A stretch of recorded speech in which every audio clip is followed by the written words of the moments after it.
Hello tout le monde, j'espère que vous allez bien et bienvenue dans cette vidéo hebdo où je fais le récapitulatif de ce qui s'est passé excusez-moi, pendant la semaine sur les cryptos. Alors, deux petites choses avant que je commence. La première, c'est que je suis chez des amis et que j'enregistre dans leur cuisine, donc si vous entendez le bruit du frigo à l'arrière ou si vous entendez des avions dans le ciel, c'est simplement parce que je ne suis pas chez moi.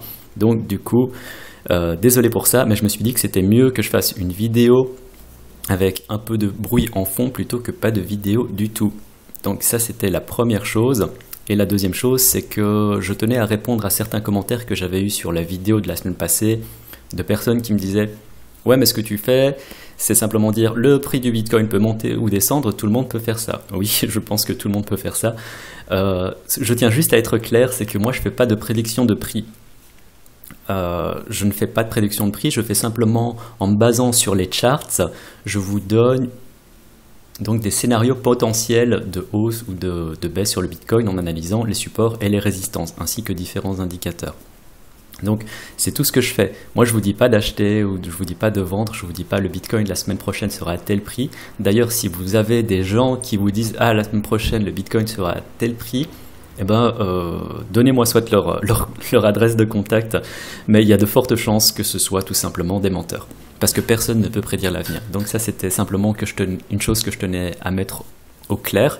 Ce que je fais ici, ce ne sont nullement des prédictions de prix, je fais simplement une analyse des scénarios potentiels des scénarios potentiels qui peuvent se passer sur certaines cryptos. Et c'est pour ça qu'en fin de vidéo aussi, je vous présente certains alts qui ont un potentiel de hausse plus grand que ce qu'il y a en ce moment sur le Litecoin, l'Ethereum ou le Bitcoin. Mais donc, parlons directement du Bitcoin. Ici, on peut voir qu'on est revenu, en termes de prix, on est revenu au même niveau que la semaine passée. Le seul point positif, c'est qu'on est venu chuter ici au 7040 et qu'on est revenu remonter après directement plus ou moins au 7005.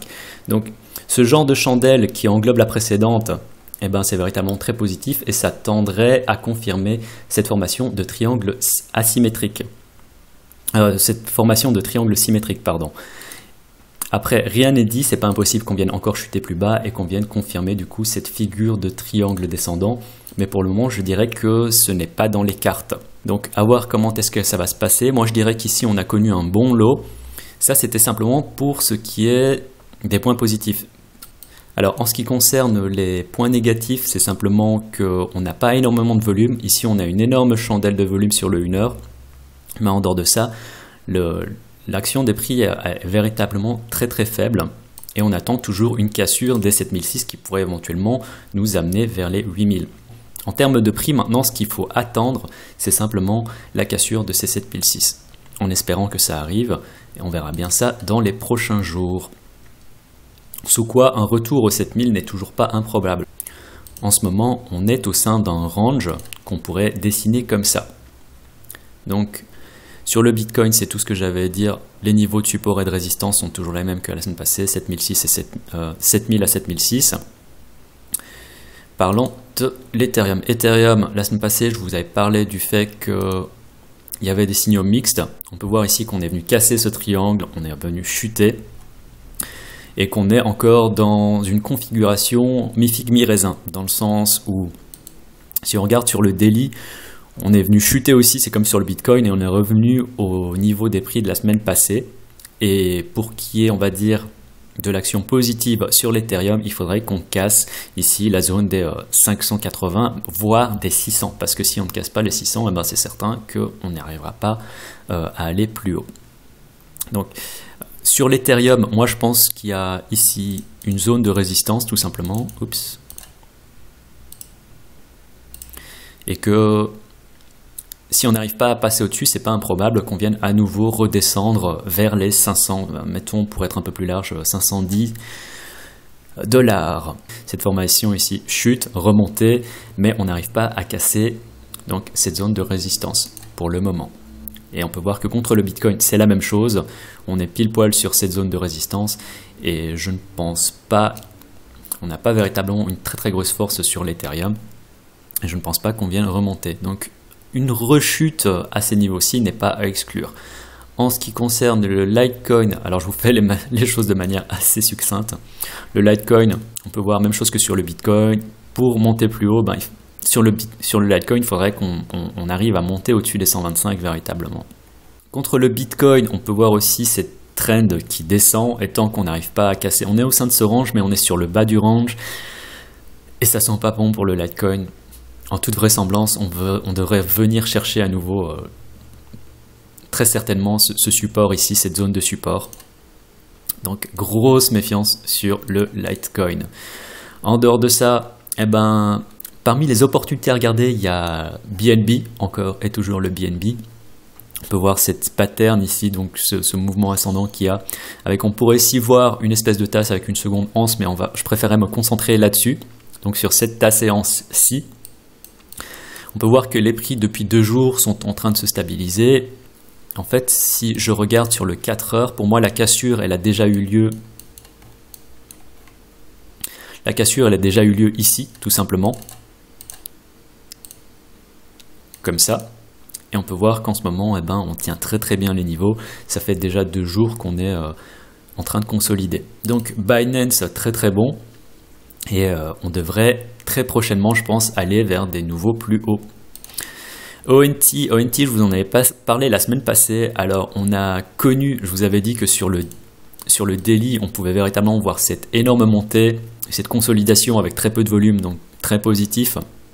On est venu chercher ici à nouveau le bas du canal. On est en range ici sur l'ONT, donc il faut vraiment attendre une cassure pour prendre position. Et si on prend position sur la cassure, eh ben on a un potentiel de hausse qui est, je pense, assez conséquent sur ONT. Véritablement, on peut monter encore beaucoup plus haut, je pense, sur ONT. Cardano, alors Cardano, c'est plus du court terme.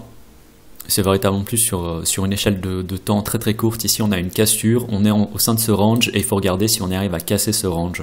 Mais ça, c'est plus un trade à court terme, je ne vous le conseille pas. IOTA, je ne vous conseille pas de prendre position dessus non plus, mais ça fait partie des gros winners de cette semaine, véritablement. Après la cassure ici, on peut voir monter de 30%. Alors 30% comme ça vous paraît peut-être comme rien, mais vu l'état du marché en ce moment, c'est véritablement très très conséquent. Alors Nulls, j'ai quelqu'un qui est venu me parler sur Facebook qui m'a demandé « Ah, est-ce que tu penses que cette pattern est valide et que ça pourrait être intéressant ?» En effet, sur le 4 heures, on peut voir que Nulls, sur le daily, on peut voir que Nulls a cette formation de ta séance. Sur le 4 heures, après avoir atteint le sommet ici, on est venu se trader au sein de ce canal baissier qu'on est venu casser. En ce moment, cette résistance est devenue support, on peut voir qu'on n'a pas été cherché. Si on regarde sur une plus petite échelle de temps, il y a cette résistance ici qu'on a cassée, qui est en ce moment aussi résistance, qui est devenue support. Donc ce qui se passe sur Nulls, c'est très très intéressant et c'est pas impossible qu'on vienne casser très très prochainement et qu'on atteigne des nouveaux plus hauts. Le dernier, alors ça, le dernier c'est un peu particulier, c'est Verge. Si on regarde en termes de prix, on est véritablement à nouveau très très bas. Et je surveille simplement Verge du coin de l'œil. Parce que si on continue à trader comme ça en range, eh ben la cassure vers le haut, ça permettrait de prendre une position sur des niveaux assez bas, essayer de rider une tendance aussi longtemps que possible. Donc Verge, gardez ça aussi du coin de l'œil, c'est pas forcément une pattern pour le moment, mais on va dire qu'on est en attente de recovery sur Verge. Voilà, donc ça c'est tout pour cette semaine. C'est une vidéo où j'ai été un peu plus vite que d'habitude, je pense. Alors dans tous les cas, il faut surveiller ce qui se passe sur le Bitcoin, parce que si maintenant on vient casser à la baisse, eh ben tout ce que je viens de dire, ça n'aura plus aucun sens. Alors je voulais vous demander aussi, est-ce que ça vous intéresserait que je vous fasse une vidéo de présentation d'un produit qui vous permettrait d'avoir un retour sur investissement de 30% à l'année? Il ne s'agit pas d'une arnaque, c'est un produit que j'ai testé pendant déjà 2 ans, mais ça n'a rien à voir avec les cryptos. Donc si vous me dites maintenant, ouais, non, on veut pas de ça, ben, dites-le moi tout simplement dans les commentaires.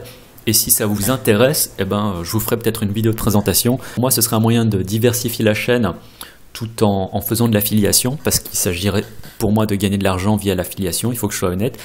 Mais ce produit, je l'ai testé déjà depuis 2 ans, ça fonctionne, ça fait 3 ans qu'il est en cours déjà. Depuis 3 ans, il fait, je pense, une moyenne de 30% en termes de rendement, de retour sur investissement. Donc dites-moi si ça vous intéresse et puis si ça vous parle, ben je pourrais me permettre de vous faire cette vidéo. Je vous demande dans tous les cas toujours, parce que je tiens pas non plus à ce qu'il y ait des gens qui viennent me dire « Ah, t'es un vendu, tu vends des produits d'autres personnes pour te faire de l'argent. » Alors oui, j'essaye un peu de monétiser la chaîne comme je peux, mais ce produit je l'ai testé, il est véritablement de qualité, donc si ça vous intéresse, dites-moi ça dans les commentaires. Et si vous n'en voulez pas, dites-moi ça aussi dans les commentaires. Donc voilà, c'était tout pour cette vidéo. Si vous avez aimé le contenu, ben mettez-moi un pouce en l'air, dites-moi si ça vous intéresse ce produit. Si vous avez des questions aussi dans les commentaires, j'ai fait mon maximum pour y répondre. C'était le cryptographe. Tchuss!